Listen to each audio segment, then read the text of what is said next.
Olá, galerinha! Estamos de volta para mais uma aula. Na nossa aula passada, a gente falou sobre os elementos do clima.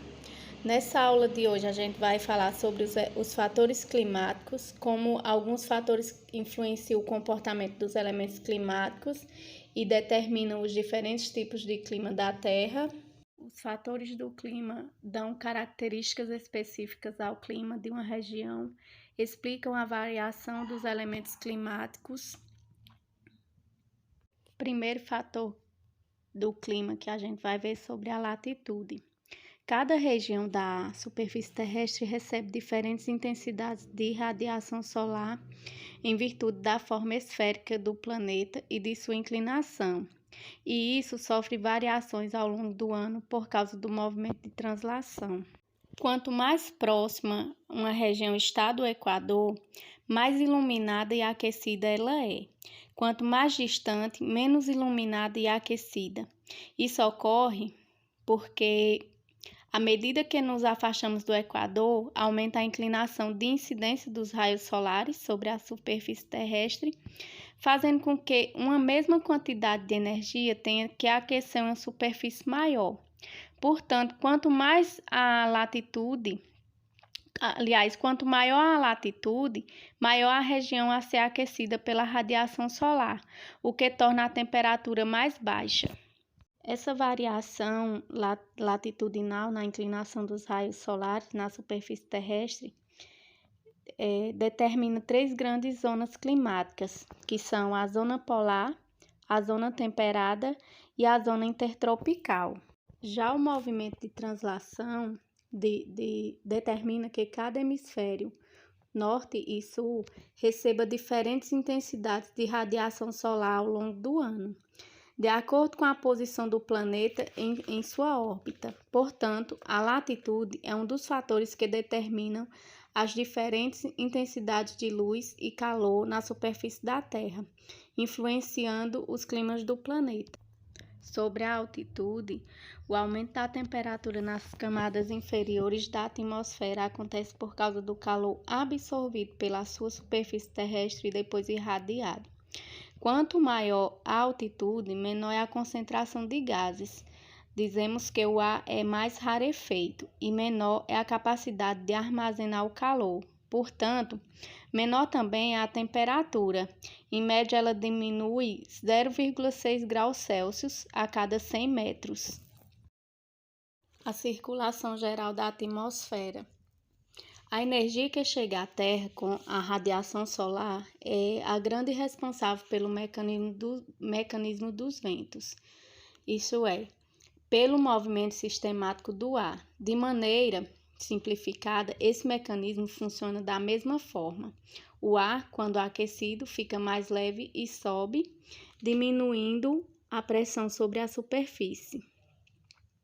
Ao subir, o ar carrega umidade na forma de vapor.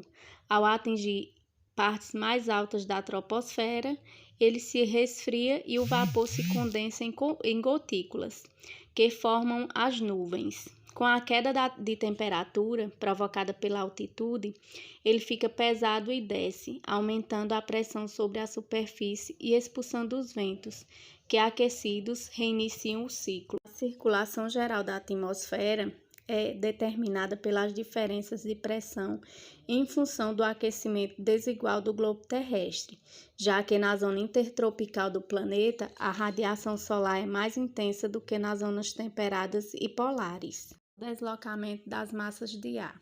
As massas de ar se deslocam pela mudança de temperatura e pressão atmosférica.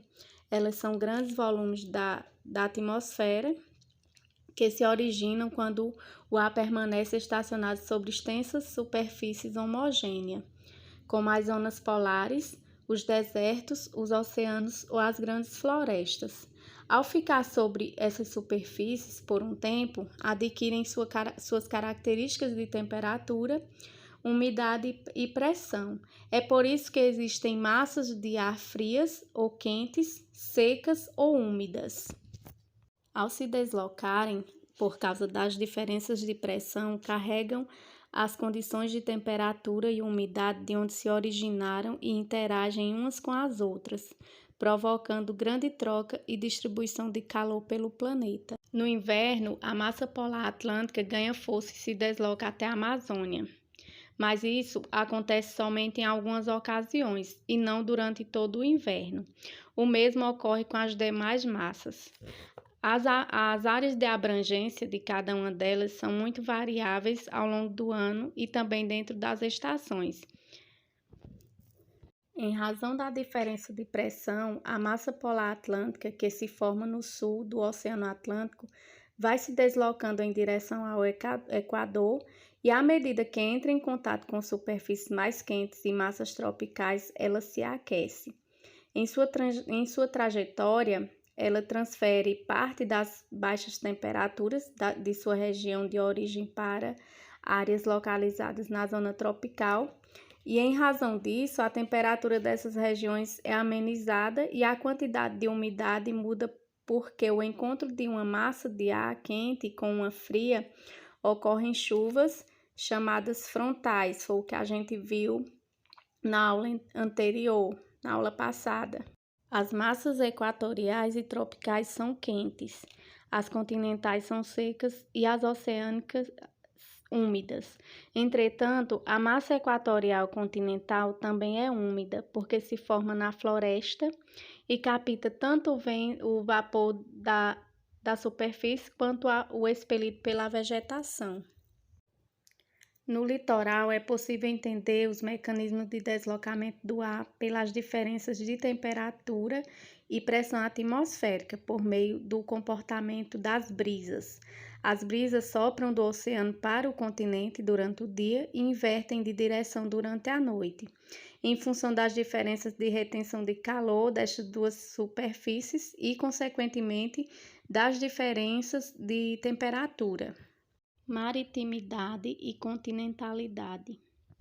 A distância de uma região em relação ao oceano também é um fator que determina o comportamento dos elementos climáticos e, portanto, as características do clima dessa região. As áreas próximas do oceano sofrem influência da maritimidade, já as áreas mais afastadas sofrem influência da continentalidade. Ao longo do dia, sob influência da radiação solar, os oceanos se aquecem lentamente e retêm o calor absorvido por mais tempo, irradiando-o também lentamente durante a noite. Já os continentes se aquecem mais rápido e irradiam o calor, esfriando com maior rapidez quando a incidência dos raios solares cessa.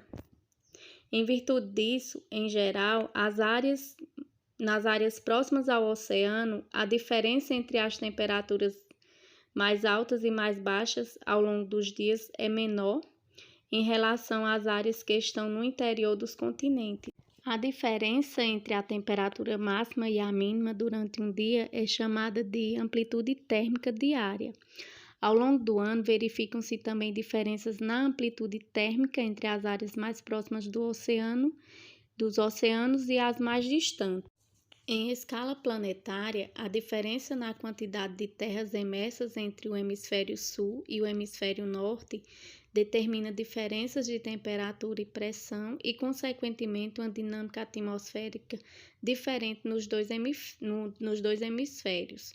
No hemisfério norte, o efeito da continentalidade é maior que no hemisfério sul, o que faz com que, de maneira geral, lá os verões sejam mais quentes e os invernos mais frios em latitudes semelhantes. As correntes marítimas são grandes fluxos de água que se deslocam regularmente pelos oceanos, como se fossem rios, dentro do mar. Sua formação está associada principalmente à ação da circulação geral de ar na atmosfera terrestre. Elas possuem temperatura, salinidade e cor diferente das águas por onde se deslocam, o que faz com que exerçam influência climática tanto no oceano como nos continentes. A vegetação exerce grande influência no clima de uma região. Por exemplo, as florestas tropicais refletem apenas cerca de 20% da energia da radiação solar que incide sobre elas, o que representa uma absorção de aproximadamente 80% da energia solar, embora boa parte dela não se transforme em calor, porque é consumida no processo de fotossíntese.